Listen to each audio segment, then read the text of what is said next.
Quem nunca ficou com aquela dúvida se precisava ou não pagar o couvert artístico do restaurante? Ou não se sentiu satisfeito com algum evento que comprou o ingresso?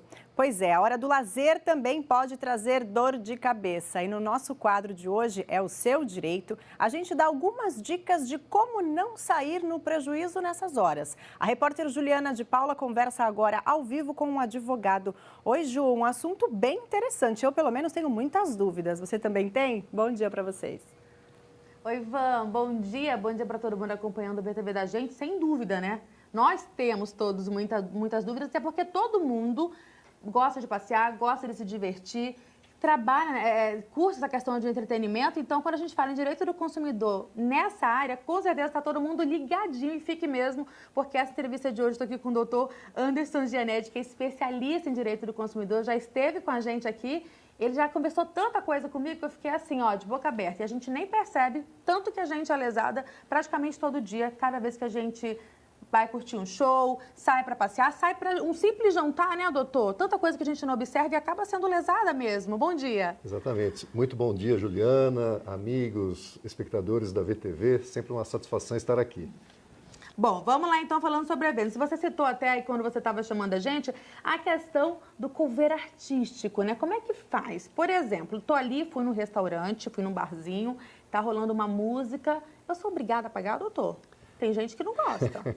Então, quando se trata de uma apresentação artística, isso não se confunde com o consumo de produtos daquele estabelecimento.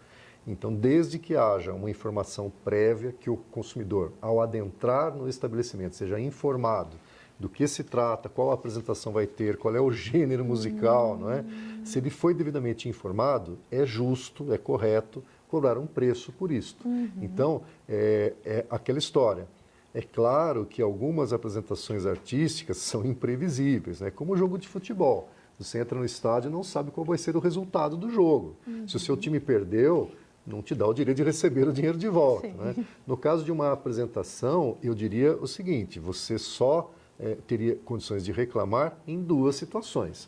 Primeira, se você não foi informada previamente, antes de entrar dentro do estabelecimento, de que haveria a cobrança do couvert. Em segundo lugar, né, caso você não tenha sido informada qual era o gênero musical que iria ser apresentado. Então, foi surpreendido você foi ali, surpreendida. né? Você gosta aí de, enfim, sertanejo universitário e lá dentro estava tocando pagode, samba, ou rock né? pauleira, enfim, e você não atura aquele tipo de música. Se você não foi informada previamente, teria condições de reclamar. Caso contrário, se o direito de informação adequada e clara do consumidor, prévia, de forma ostensiva, se esse direito foi respeitado, o consumidor ou consumidora não vai poder reclamar. Certo. E quando eu entro, esses estabelecimentos também, ainda aqui nessa parte dos raps, de repente de um restaurante, de um barzinho, logo que eu entro, é obrigação do estabelecimento já mostrar, tá bem ali, a mostra para o consumidor, a lista, por exemplo, o cardápio, aquilo que ele vai oferecer, é obrigação ter isso ali, para eu já saber, que é muito caro para mim, ou então, barato demais para mim, enfim. É obrigação do estabelecimento ter essas informações ali? Perfeitamente. Trata-se, mais uma vez, do direito de informação adequada e clara sobre preço, sobre condições de pagamento e outras condições. Quando se trata de alimentação, você sabe que tem um decreto federal que regulamentou o direito de informação do Código do Consumidor desde o ano de 2006. Já faz 11 anos. Sempre que o estabelecimento trabalhar com alimentação, ele é obrigado a disponibilizar um cardápio na porta do estabelecimento. E tem muito lugar, né? Você pode observar, alguns colocam uma espécie de um pedestal na entrada que você pode consultar. Outros pregam na parede. Né? Caso não tenha a informação na porta, você pode reclamar no PROCON para que o estabelecimento seja fiscalizado. Por que isso, Juliana? Você não pode ser surpreendida, não é? Muitas vezes você tem o dinheiro contado para a sua refeição. Você não está com cartão de crédito, não está com cheque, está com dinheiro. É claro que ao sentar no estabelecimento e ao consultar o cardápio, você vai ter acesso aos preços. Mas isso pode se transformar num constrangimento. Você já sentou, o garçom já trouxe lá, já te perguntou, você pediu uma água, um refrigerante, você já começou a consumir quando descobre que o preço é maior do que você poderia suportar. para evitar esse tipo de constrangimento já dentro do estabelecimento, é que há mais de 10 anos, já desde 2006, é obrigatório que todo restaurante ponha na porta para que o consumidor possa vistoriar o cardápio, verificar até mesmo se as opções que tem lá dentro são condizentes com o seu paladar. Você gosta de frutos do mar e o cardápio é de carnes, enfim, e não há peixes, não há, né? Então, se você tem intolerância a algum tipo de alimento, tem pessoas que são alérgicas, não é? Então, ter acesso ao cardápio antes evita constrangimentos não só econômicos, mas de ordem alimentar também. Doutor, isso vale também, por exemplo, para as formas de pagamento daquele estabelecimento? Isso tem que estar tem que estar exposto para esse consumidor? Porque às vezes você não trabalha, você está com cartão de débito, sei lá, ou cheque, alguma coisa, e isso não está explícito ali. A pessoa se alimenta, enfim, termina ali a refeição, quando vai pagar, ela é então informada que tem que lavar prato. Exatamente. Como que faz nessa hora? Tem que informar antes. Não. Deixa um relógio como garantia de pagamento. Né? Não tem isso. Tem que informar antes. Não aceita cheque? É um direito do comerciante não aceitar cheque. Você sabe que o cheque depende de vários fatores. Sim. Não só de ter saldo na conta. Vai compensar, demora alguns dias para que caia na conta e nenhum estabelecimento é obrigado a aceitar o cheque. Mas é obrigado, sim, a informar na porta que não aceita cheques, para que o consumidor que tem cheques não seja constrangido também na hora do pagamento. Outra situação, é muito comum nessa era digital, né, a maquininha do cartão de crédito estar fora do ar, não ter acesso naquele momento, ou estar com alguma pane no sistema, enfim, aquele dia não está aceitando determinado cartão. Informa antes, imprime, faz uma placa, mesmo que escrita à mão, põe na porta do estabelecimento. Olha, hoje, lamentavelmente, nós estamos aceitando tal cartão. Por quê? Porque o sistema está fora do ar, porque nós não temos mais convênio com ele, enfim. Certo. O comum, como muitos estabelecimentos fazem, é colocar na porta que aceita determinado cartão, né? Então, você já entra, ao entrar, você já vê exposto ali, até mesmo no cardápio, quais são os cartões que ele aceita. Mas se um daqueles cartões estiver fora do ar naquele dia, é importante informar, hoje não, este aqui não estou aceitando, para que o consumidor não seja constrangido e, posteriormente, não é, se ele não tiver condições de passar o cartão porque não foi informado, então ele tem a possibilidade de negociar um retorno numa outra oportunidade para pagar a sua despesa, pede a conta para um depósito bancário, enfim, não há constrangimento, não tem essa de lavar o prato, não. Tem que rolar confiança nesse caso, doutor. Exatamente. Total, né? Transparência é o fundamental numa relação de consumo. Certo. E aí a gente continua nessa história, então, a pessoa só fala em comida, mas, né, que é a coisa mais comum ali Hora do dia a dia, almoço não também, é? Né? Meio-dia. Questão dos 10%, taxa de serviço, gorjeta, também eu, enquanto consumidora, sou obrigada a pagar, ou eu dou aquela avaliada se valeu a pena ou não, se fui bem atendida. Como que funciona? A gorjeta, ela é uma tradição, não é? Você sabe que em alguns locais do mundo não se dá 10%, dá mais, dá 20%, enfim, de acordo com o seu bom atendimento, não é? É um reconhecimento pelo bom atendimento. Você foi bem atendida, você quer contribuir, tudo bem.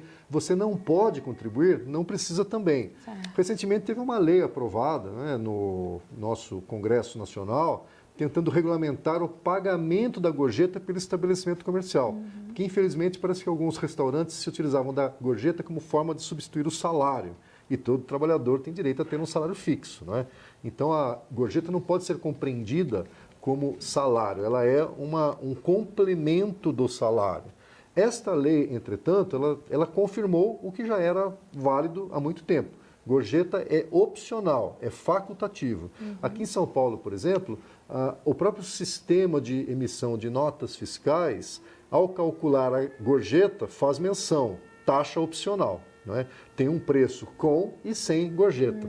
Você imagina, por exemplo, num restaurante self-service, onde você pega o prato, você levanta, pega o prato, se serve, faz o seu prato, passa no balcão, pega uma garrafa de refrigerante e vai até a mesa. Você fez tudo. É justo pagar 10%, né, neste caso? Enfim, é uma situação que, se não houve nenhum atendimento, para que você vai pagar os 10%? É facultativo, portanto, pague se quiser e se for bem atendida, né? Se foi bem atendida, se é um ambiente simpático, um ambiente agradável, aquele local que você gostaria de voltar sempre e de ser tão bem atendida, talvez até melhor do que foi, pague até mais do que 10%, dê o troco, enfim, a diferença, mas não é obrigatório. Ok, agora vamos falar então para os baladeiros de plantão, para você que gosta de uma baladinha, tem a tal da consumação mínima, doutor.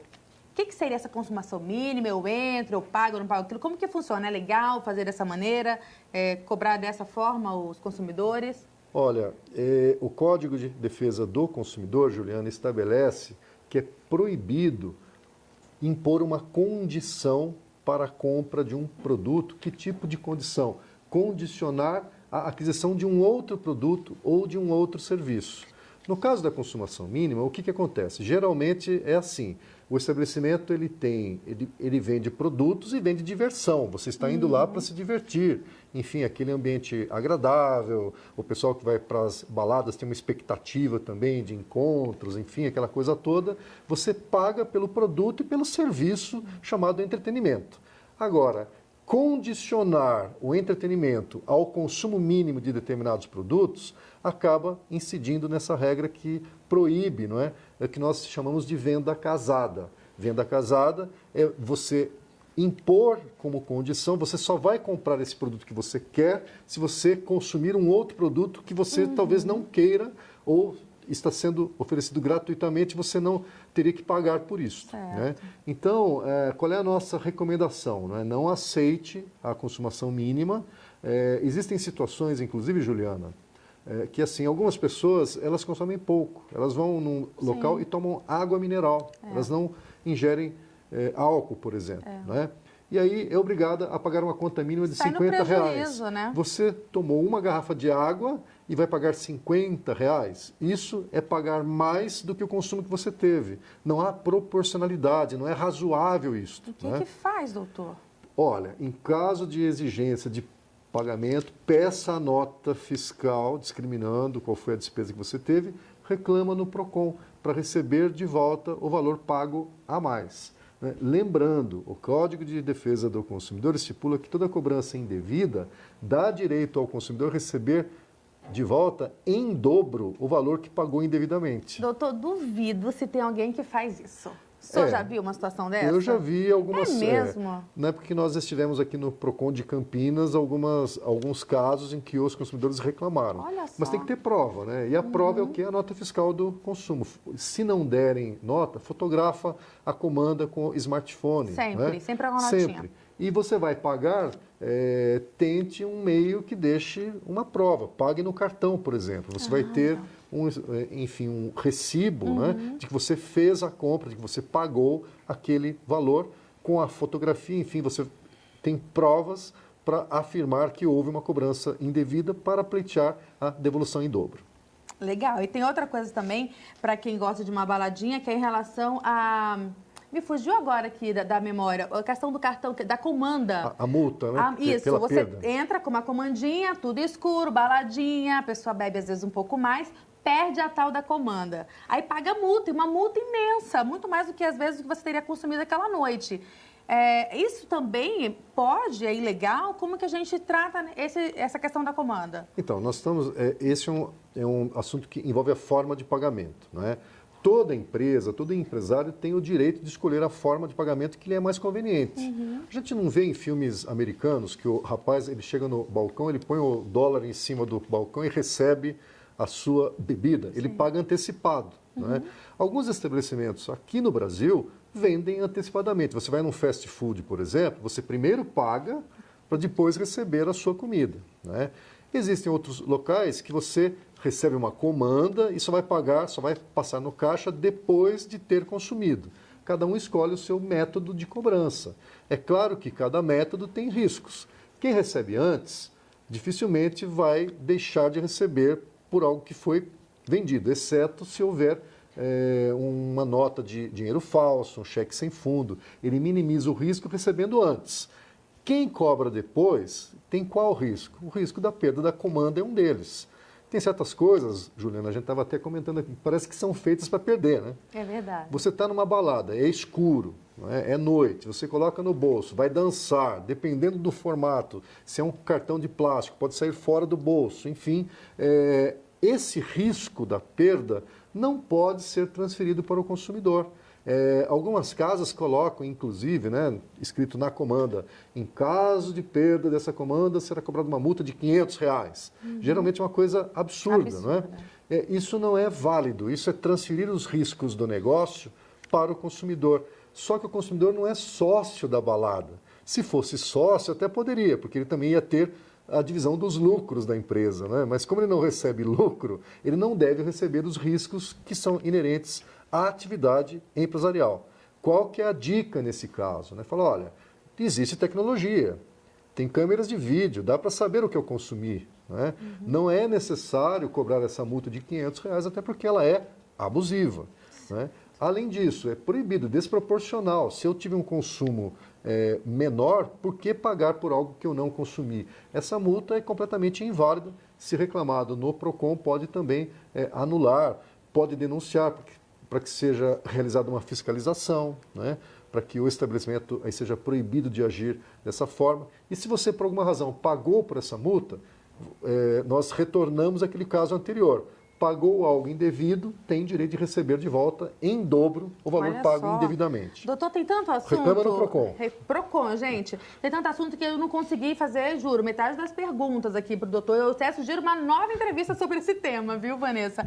Mas, olha, doutor, muito obrigada pela sua participação hoje aqui com a gente no nosso quadro de Direito. A gente vai voltar a falar sobre esse assunto. Eu lhe agradeço mais uma vez, viu? Eu que agradeço, sempre uma satisfação estar aqui. Um forte abraço a todos os amigos e espectadores da VTV.